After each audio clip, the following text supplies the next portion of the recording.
Hello everybody, Maven here, and I have been absolutely addicted to Elden Ring lately, and I'm sure some of you guys have been as well in preparation for Night Rain, which is out by the time this video is out, so I'm sure some of you guys are playing that as we speak. But the reason I bring up Elden Ring is because I was watching some Elden Ring content and I found a YouTuber named Yui, and I really enjoy his channel. I love that he really knows what he's talking about more than most Souls-like game content creators. So if you like Souls-likes and Elden Ring, I'll link his channel down below and you should check it out. But anyways, I was watching some of his tier list videos he did a few months ago, like he'll rank all of the weapons in the game or all the sorceries or incantations or talismans in the game, so on and so forth. He'll rank everything in the game. And I really enjoyed the way he went about it. It's very enjoyable and informative, and I thought that I would do a Destiny tier list in the fashion that Yui does his, because I was inspired. It's great stuff. Anyways, shout outs to Yui. So yeah, we're gonna rank all the weapon types in Destiny 2, and this is gonna be a PvE tier list, and I'm going to be separating sidearms from rocket sidearms because they're basically two different weapon types, and I'll also be separating special GLs from heavy GLs, so just keep that in mind. And without further ado, let's get to the tier list. Hope you enjoy. Shout out to our sponsor, Advanced GG, the #1 gaming supplement in the world. Use code MAVEN at checkout for 10% off. Link down below. Thank you. So we're going to kick things off with the F tier and work our way up to the S tier. So at the lowest of the low, we're starting off with swords. Now, if we're talking about eager edge skating, easy S tier. I don't even have to justify it. I don't have to explain it. Eager edge skating is like the bread and butter of Destiny 2, in my opinion. But that's not a factor in ranking swords. That's just a movement technique enabled by swords. But if we're ranking swords, we actually got to rank the swords, you know what I mean? And when it comes to actually using a sword for combat rather than just skating, there's only one that comes to mind, and that is the Arc Conductor, ergo sum. But you're basically just throwing a projectile and then walking around zapping stuff like Zeus. You're not actually swinging your sword at stuff. So it's not really a sword when you think about it. The Slammer is what I would consider the best sword in the game, because not only can you eager edge skate with it, but it also has cold steel to deal with overloads and unstops, so at least it has some utility to it. But when it comes to boss DPS, there's only a small handful of bosses in the entire game in which swords are the meta. There's Riven Cheese, Herald of Finality, and maybe a couple more I'm forgetting, but even those bosses have alternate DPS options. So swords aren't as meta-defining as they once were, and outside of skating, they aren't really that practical. Next up, we have bows. Now, if we're talking specifically about the Wish Ender, once again, easy S tier. It's the single hardest hitting primary in the game, and it has been broken ever since they gave it intrinsic anti-barrier, and it's never been nerfed. You take this thing into a Grandmaster Nightfall and you're one-shotting any trash mob from across the map, and 1 to 2 tapping elites and shredding barrier champions. But outside of that, there's not too many notable bows. There's the Trinity Ghoul, which is the master of trash clearing and easier content. But you can really use anything in easy content and it'll put in the work. And if you try to use the Trinity Ghoul in harder content, it just doesn't do enough damage. And when it comes to legendary bows, the Tyranny of Heaven, Fortunate Star, and the Non-Denouement are very solid ad clear options. And there's the Accrued Redemption, which hits like a truck because when you enhance kinetic tremors, you can proc it in just 2 shots. So it's like the legendary version of Wish Ender. But despite having some decent legendary bows, they're always just too slow. This is a fast-paced game, and every time I use a bow not named Wish Ender, it doesn't last on my loadout for more than an hour before I switch it because I just need something faster. So because of their sluggishness, I don't think they're too viable in a competitive, fast-paced metagame. And now we come to the D tier, starting off with shotguns. Nobody uses shotguns these days like they did in the past. 4+ years ago, shotguns were the meta. Slug shotguns were broken back when hot swapping existed. People would just use 2 slugs and swap between them to get some monster DPS. I was there, I was doing it too, and it was glorious, and I miss it. You can still do that to this day, but it's a lot harder to execute since Bungie patched it, so it's only a very niche speedrunner technique. And historically, the only other purpose for shotguns has been for 1-2 punch. meant to buff up melee builds, and to this day that is the only niche reason at all to use shotguns. You never see anyone whipping out trench barrel or destabilizing rounds or incandescent or discord. Now don't get me wrong, I love discord shotguns, and I have done multiple videos on a few different discord shotguns, and I believe that they're very slept on and it's a fun option for lower level content. But at the end of the day, it's niche, it's not super viable, it's just something fun. So the Mighty F Fallen and shotguns are now in D tier. Moving on to linear fusion rifles. Whether it's specials or heavies, same thing. They all have one problem, and that's that they absolutely suck if you miss crits. And unfortunately, that happens more often than not. There's some enemies that have small crit hitboxes. There's some enemies that just move around too much. Sometimes enemies turn away from you, and some enemies don't even have crits. The situation has to be perfect for you to put in the work with linear fusion rifles. By far the most commonly used linear for me personally is the Cataclysm with 4th times a charm and bait and switch. And I cannot express the amount of times I've hit 3 crits and then missed my 4th and failed to proc 4th times a charm, and then my DPS heavily suffered because of it. And I know a lot of you know exactly what I'm talking about. Flinch sucks, div users have to reload eventually, linears are just too situational, despite the high payoff if used properly. Moving on to pulse rifles, and this is one of the most unfortunate weapon types in Destiny 2 because pulse rifles are awesome. There's a lot of really cool and really fun pulses. There's a ton of pulses with awesome rolls, but they're just one of the softest hitting primary weapon types in the game, and scout rifles just heavily outclass them because they can actually be utilized for their range potential. Pulse rifles, on the other hand, basically compete with hand cannons in that kind of range tier, like 30 to 40 meters, but hand cannons are just worlds better than pulses. Now, if we're talking about the Graviton Lance, just like before with the Wishender and stuff, easy S tier if it's Graviton Lance, but a vast majority of other pulses just are not that good. And if I ever use a pulse for champion stunning purposes, it's always the Blast Furnace with Kinetic Tremors and Frenzy. That's an awesome roll with extended mag and backup mag. I hold 64 in the magazine. Frenzy maxes out the reload speed and buffs my damage, and Kinetic Tremors always lets me hit hard. Outside of Graviton Lance, that in my opinion is the best pulse in the game, better than Revision 0, Nullify, and Vantage Point, and it doesn't get any better than that. And if that's the peak of pulses, then I don't have much faith in this archetype. Sure, it's strong, but there's much better options when it comes to primaries. Pulses are only useful when there's a champion mod for them, and that's literally it. Moving on to auto rifles. Now this is by far the most popular primary weapon type among newer players. We were all there once, so I'm sure you know what I'm talking about, and I'm sure you still have a soft spot in your heart for auto rifles. I do too. They were my favorite primary weapon type for the entire first year I played this game, and there was once a time where they were meta. I'm sure the veteran players watching know the good old Gnawing Hunger meta back in Season of Arrivals. My old Gnawing Hunger has 12,000 kills on it, and I refuse to delete it because it was my baby back in the day, and I just can't let it go for the memories. But times changed, and auto rifles unfortunately just do not hold up that well anymore, especially with all the insane SMGs and hand cannons in today's metagame. And if you don't believe me, go take an auto rifle into a Grandmaster Nightfall right now and tell me how it goes. It's basically a pea shooter, it's just an airsoft rifle. Sure, the Sweet Business and Tommy's Matchbook are extremely nutty when you pair them with the Actium War rig on Titan, but on their own, they're not that viable unless you really dig in and try to build around them completely. And when it comes to legendary autos, the best in slot for kinetic is the Braytech Werewolf because it gets kinetic tremors. And it's because of that perk alone that it's able to hit hard enough to be viable. And in the energy slot, the Versus Pyroelectric Propellant is the best auto rifle with attrition orbs and jolting feedback because it is a very consistent utility role.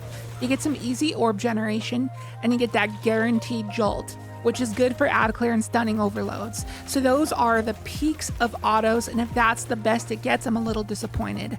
I love them, believe me, I do. I'm a huge Rufus's Fury fan, but I just wish these things got another 15% damage increase. I want to see them outclass SMGs someday. But now we are moving on to the C tier. Starting off with scout rifles. Now, scout rifles do less damage than pulses and autos, but the reason they win is because of their range, which is a great asset for difficult content like Grandmasters. Whenever scout rifles have a champion mod available, they always become S tier options for any champion-based content.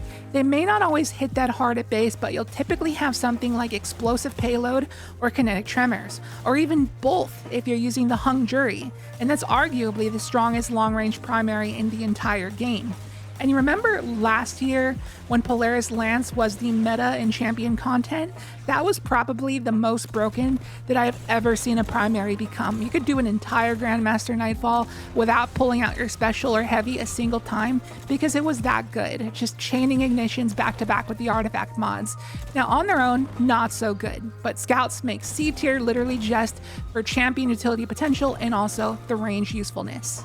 Next up, we have sniper rifles, probably one of the least used weapon types in the game right now, most likely just because of how hard they are to use. They have the same problem as linears in that they suck if you don't land crits, and that's what makes them so unviable because more often than not, you won't hit crits.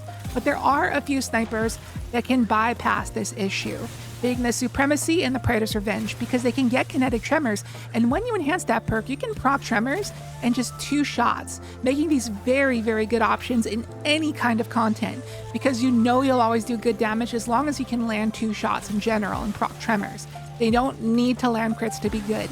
And then of course there's the Icebreaker, which is niche because it's only meant for Stasis, Warlock, and Hunter, but this sniper has infinite ammo and doesn't need to hit crits either, since it will cause an ignition as long as you hit a frozen target.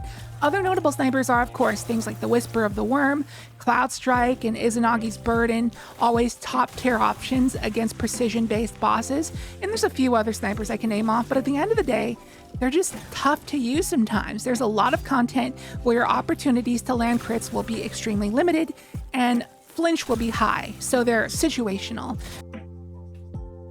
Now moving on to the B tier, we got fusion rifles. Now this is going to be a hot take, but I think every fusion rifle archetype other than the rapid fire frames are trashed here, unless their name is Merciless or Telesto, because those are actually pretty good.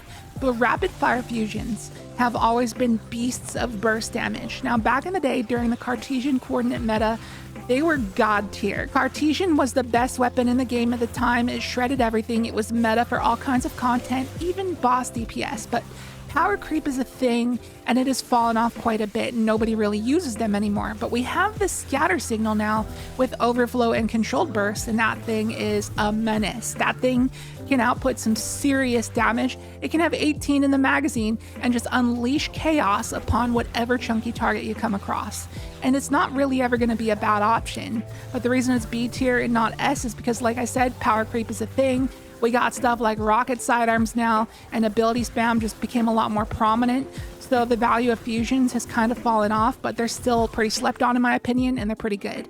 Next up, we got sidearms. Not rocket sidearms, just regular sidearms. Now, out of all the primary weapon types in the game, normal sidearms do the most DPS. They hit really, really hard. And fun fact, the Buzzard with overflow and kinetic tremors does the most DPS out of all legendary primaries in the entire game.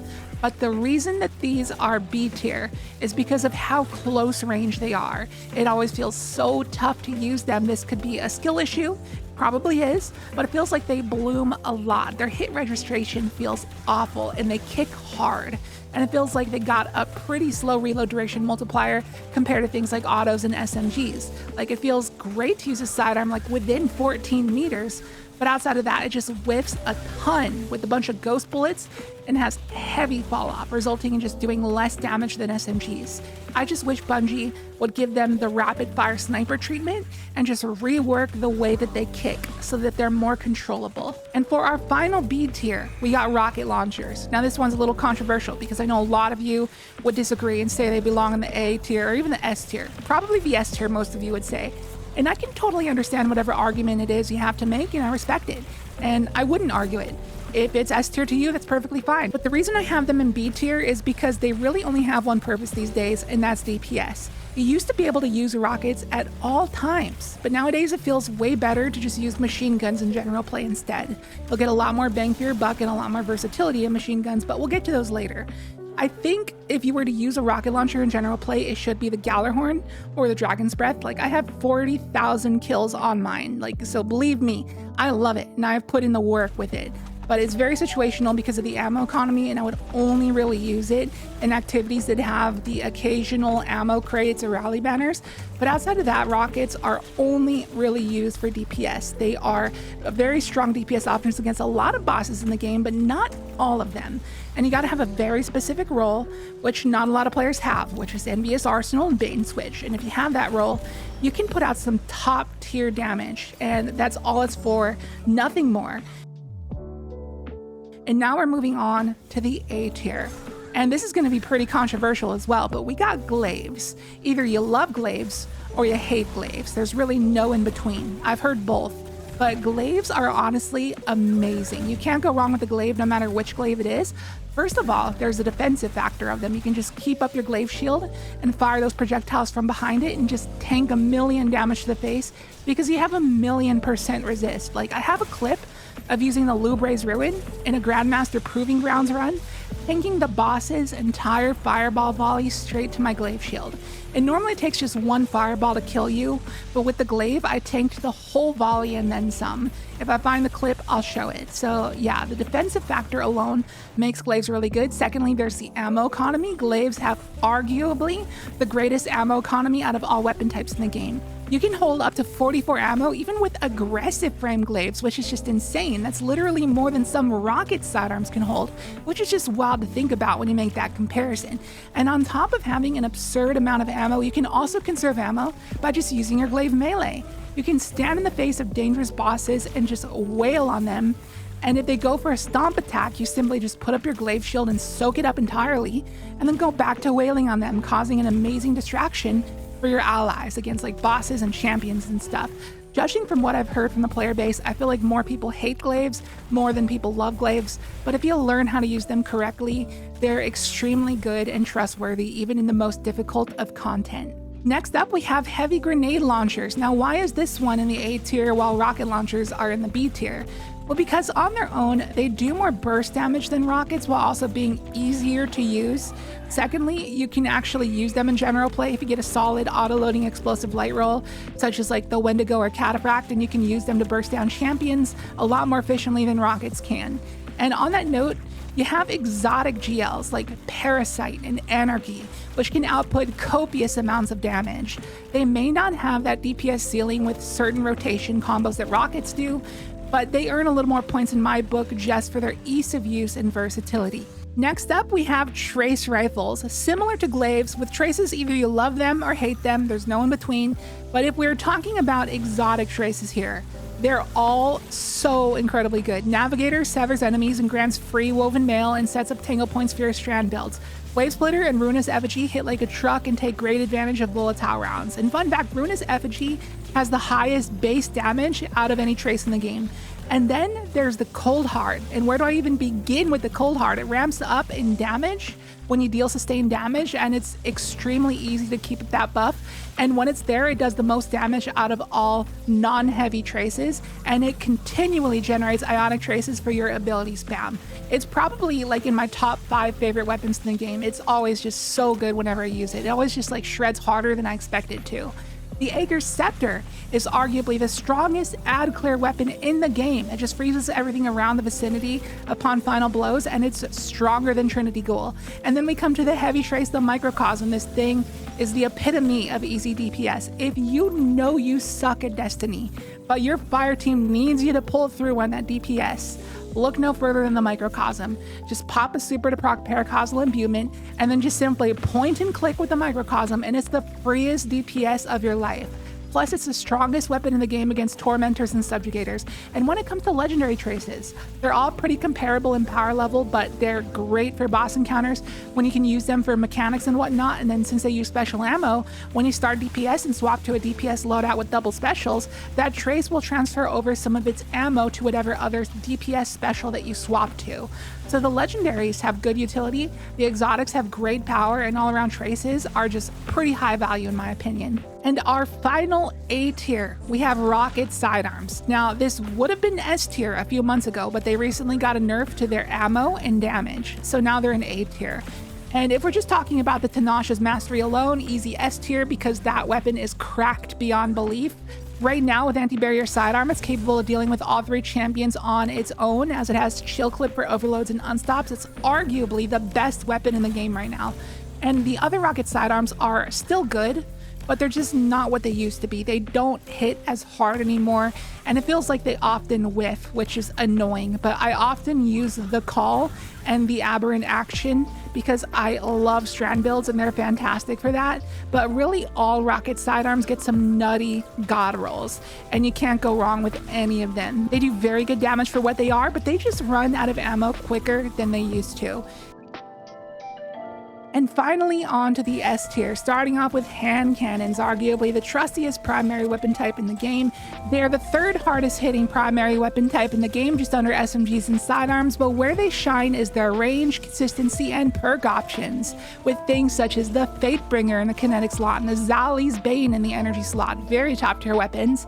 So you have access to roles like Explosive Payload Kinetic Tremors, or Explosive Payload Frenzy, or Explosive Payload Incandescent, just some really nutty, trusty, and reliable roles that will always put in the work.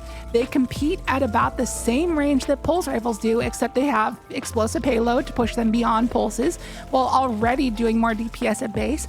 And in recent times, we got the Unloved, which is false advertising because it's very loved. I see a lot of people using it. And this is probably the first hand cannon ever that doesn't need explosive payload to be viable, because it kind of sort of has it in its origin trait alone. But this thing is awesome with unraveling rounds and the artifact mods this season, and it just feels incredible. It's the heavy burst archetype, which is the highest hand cannon DPS archetype there is, and it's a solid option as well. Then you got your exotic hand cannons such as the Sunshot and Malfeasance, which are very strong options for things like ad clear and damage. You just can't go wrong if your primary on your loadout is a hand cannon, which brings us to our next S tier weapon type, SMGs. And this is my highest ranked primary option in this list today. I feel that SMGs are the king of primaries, and they have been ever since the OG Recluse. SMGs do very comparable DPS to sidearms, except with better range and much more controllability up to like 30 meters. But they're not gonna have as much of a bloom problem like sidearms do. They feel like they actually hit what you aim at, unlike sidearms. And nowadays we have some pretty insane options available to us. Like for Solar, we got the No Survivors, which just came out in Right of the Nine. It gets rewind rounds and incandescent. For Void, we got the good old trusty Funnelweb or Recluse to take great advantage of volatile rounds. For Arc, there's a Noxious Vetiver that has an incredible utility role of attrition orbs and jolting feedback.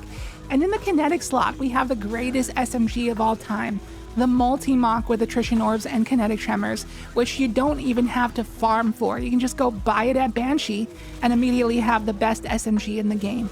SMGs may have like half the effective range of auto rifles, but I think the trade-off of doing like 4,000 more DPS is worth it. SMGs and hand cannons have always been the most used primary options in PvE, and you can't go wrong with either one of those. Next up, we have breech-loaded special grenade launchers. Now, some might question how these are above rocket sidearms, but I just feel they have much stronger utility right now. You got 4 different categories of special grenade launchers. You got micro missile frames, wave frames, area denial frames, and then your standard typical GL frames, and like the wild style. And they all bring something of great value to the table. With micro missiles, you got the mountaintop. With auto loading and recombination, you whip it out, blow your load, and delete any major in front of you. It's so strong.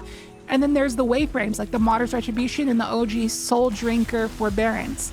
They may not be as meta as they used to be, but that doesn't mean they still ain't strong. They're incredible at ad clear with heal clip, incandescent, auto loading, ambitious assassin, chain reaction, soul drinker, you name it.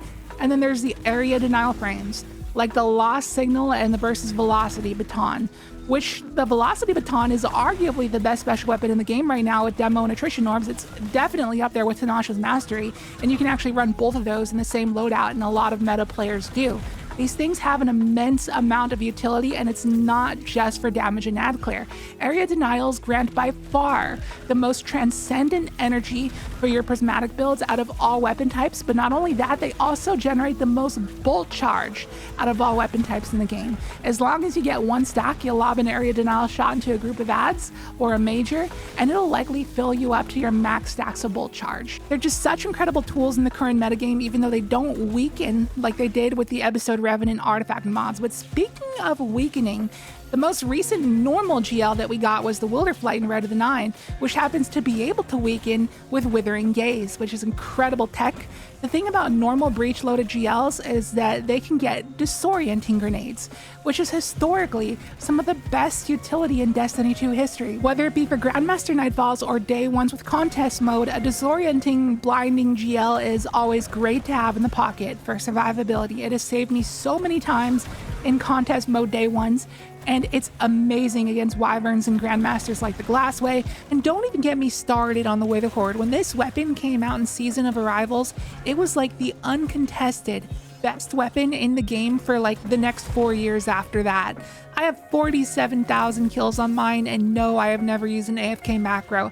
It's just because this weapon was so good that I literally could not unequip it for a few years. The meta loadout was like Wither Horde, Cartesian, and a machine gun. You run that loadout and you were cooking any kind of content with ease. No matter which GL type you choose, they all have something of great value to bring to the table, which is why they are in the S tier. And finally, last but not least, the #1 weapon type in the game, machine guns. I mean, come on, everything that isn't the final boss of whatever activity you're doing just gets instantly melted by a machine gun. It doesn't matter which machine gun you're using, but you do have several amazing options like the Thunderlord, Commemoration, Corrective Measure, Marcado, Unwavering Duty, and many, many more I can name off. But the moral of the story is that they add clear like no other.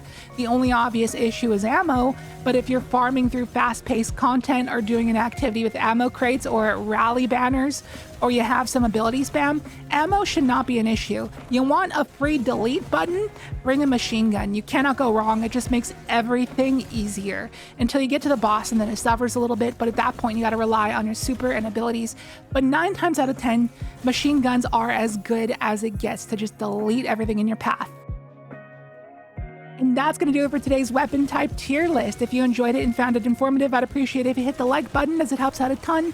And let me know if you want to see more tier list videos, because I'm down to make more. Obviously, tier lists are subjective, so if I triggered anyone, which I probably did, you do you, feel free to debate. We all have our opinions. Metas change, buffs and nerfs happen. I'm sure in a year's time, this tier list will be drastically different than it is now, as the sandbox changes go by, as is the ways of Destiny 2. So thank you so much for watching. If you are new here, I'd appreciate if you subscribe. Would love to have you here for more content on the way. And remember, check out our sponsor, Advanced GG. Use code MAVEN at checkout for 10% off your order. Link down below. And I will catch you in the next video. Once again, shout outs to Yui. Go and check him out if you like Elden Ring. I'll link his channel down below. And I'll see you later. Peace.